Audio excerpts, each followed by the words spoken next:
This is a drawing that I made, brothers and sisters, not of a One Piece character for once. It is classic Star Wars, Boba Fett with Han Solo frozen in the carbonite. Remember to follow me on Instagram, Twitter, and Facebook for more like this. One Piece Chapter 68, The Fourth Person. Well, hello, my brothers and sisters of the Nerd Nation. I, of course, am Jim, here to bring you another review on the tantalizing and epic tale of One Piece. Our last chapter saw us finally get a little bit of a respite, a little breather in between just the action-packed chapters that had happened the previous half dozen or so.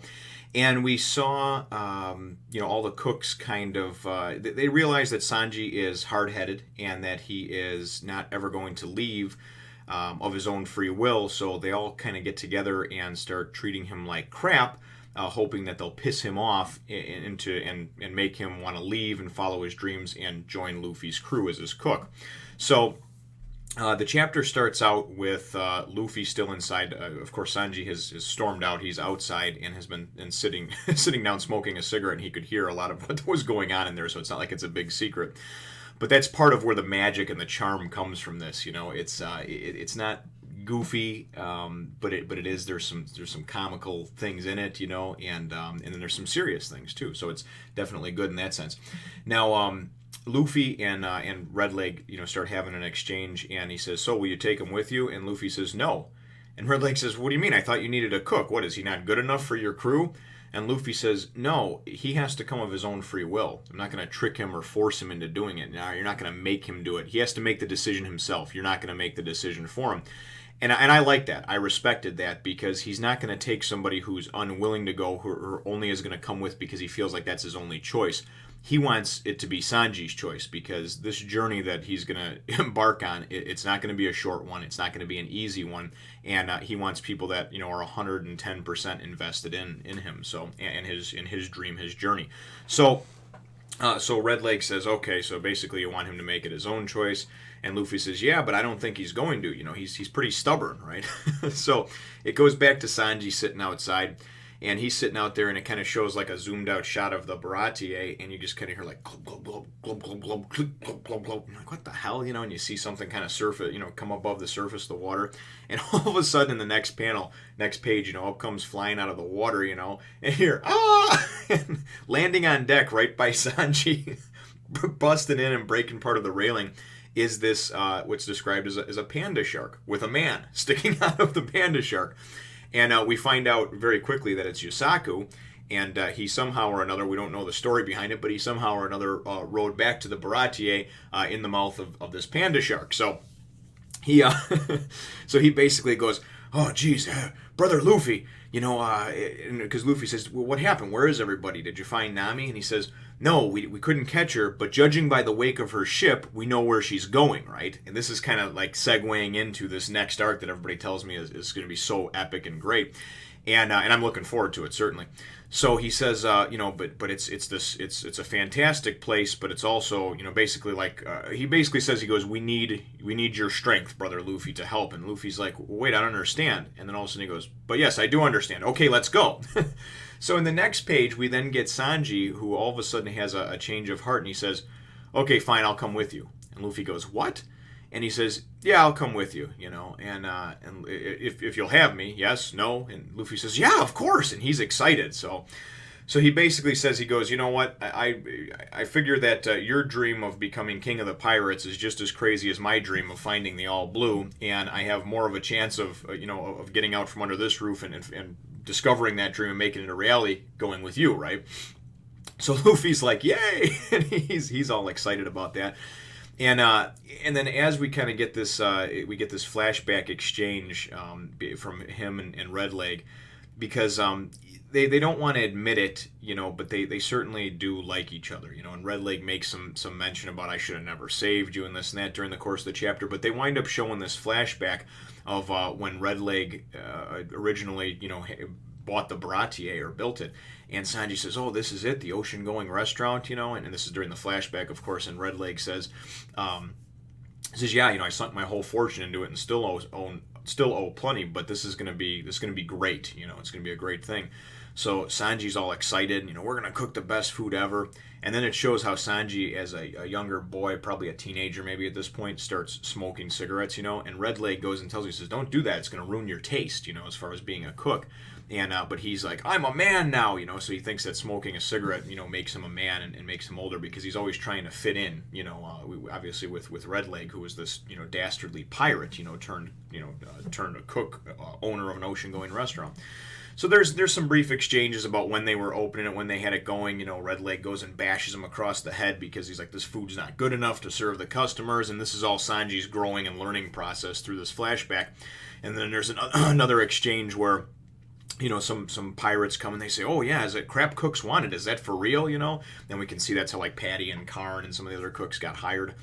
And then there's an exchange where another pirate crew comes in and bursts in the door and says, we'll take everything of yours, and you'll give it to us now, and they're just kind of like talking amongst themselves, and they say, the chefs and everything, and the cooks, and they're like, did you hear something? No, I didn't hear anything. And they're all just ready to just go and pound some heads in, so that you see kind of where that legend got built of these fighting cooks and everything like that. So it's kind of cool. It does, after a few pages, it comes out of the flashback, and then we go and we see that they're going to get ready and they're going to have a boat, and Luffy's like, whoa, really? Well, this is great. We can have this boat, and Patty or Carne or maybe Red Leg, one of them says to him, he says, yeah, of course, it's Sanji's, So they're getting everything on there, and one of the cooks is asking, do you need more supplies? And Luffy's going, yeah, more meat. And we know now from Luffy in several different exchanges over the last 30 or 40 chapters that he just loves meat, and not in a weird way, just loves meat. So so there's that exchange going on, and then everybody's kind of waiting out there. They're ready to go, and Yosaku goes and he says, our brother cook is late, and we're like, okay, well, maybe Sanji did have a change of heart or changed his mind or whatever. And then the last few pages is basically Sanji going and kind of walking down, and all the cooks waiting for him on either side, and him kind of walking down this aisle made for him out to the end of the Baratie to get onto the ship, and then Carne and Patty kind of trying to come up behind him and like in this cool action pose, like out of a cartoon, jumping and like going to swing midair, like, yeah, we're finally going to get the drop on him. We've been waiting to do this for years, right? And then in the next panel, they're both just laid out, and some of their cooks are like, they never had a chance, So we can only imagine Sanji just whipped their ass while he was walking, never had to break stride, and so all the cooks are obviously he's kind of just walking down and everything. And then, and he's trying to act all stoic about it, and as he gets to the ship, Luffy says, he says, aren't you going to say goodbye? And he says, no, and, it's fine, we don't need to, and he's trying to be this hard-headed guy or whatever. Well, he winds up turning, and Red Leg goes and says, says something along the lines of, yeah, good luck to you, or good riddance to you anyway, you were never any good, or something like that, and he turns around and gets pissed, and you crap geezer, and there's this brief exchange between them, and ultimately it winds up boiling down to being kind of a very touching moment, because all of these hard-nosed ex-pirate, turned fighting cooks that basically remind you of just like these big, hard-hearted type of fellows that don't show emotion, they all eventually kind of start breaking down, and they admit that they're going to miss Sanji. Sanji goes and towards the end falls to his knees and says, I owe you my life, and I thank you for everything that you did, and taking me in and putting a roof over my head and this and that, and I'm going to miss everybody. And Red Leg kind of, grudgingly admits, especially there's a panel where he kind of turns away and he's kind of sniffling and getting choked up a little bit, and he's like, stupid emotions, And Patty and Carne are like, we're really going to miss you. And, so there's, like I said, there's this heartfelt exchange. He's been there for years, and even though him and Red Leg fight like the Dickens, man, Sanji is still somebody who is loved and hated, amongst everybody. And it's really kind of neat to see them sending him off in a positive way. So we're definitely excited for the next chapter, the next arc to start up over here. And I know I'm certainly excited to see where, Nami has gone. And now, of course, we have another member to our crew, a fifth member, I guess you would say, because we have Nami, Usopp, Luffy, Zoro, and of course now Sanji.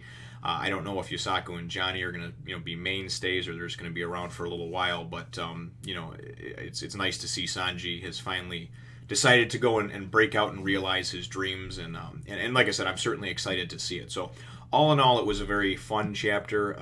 Certainly wasn't action-packed, but fairly comical with some of the exchanges that were going on, especially towards the beginning of the chapter, but towards the middle when Sanji finally decides that he's going to leave, and I don't know, I think it's Carne or Patty basically comes up and says, "Oh yeah, good. We never liked you anyway." And he's like, "You can drop the act now." And he's like, "What?" And he goes, "Yeah, I heard everything from outside." So he was on to him the whole time.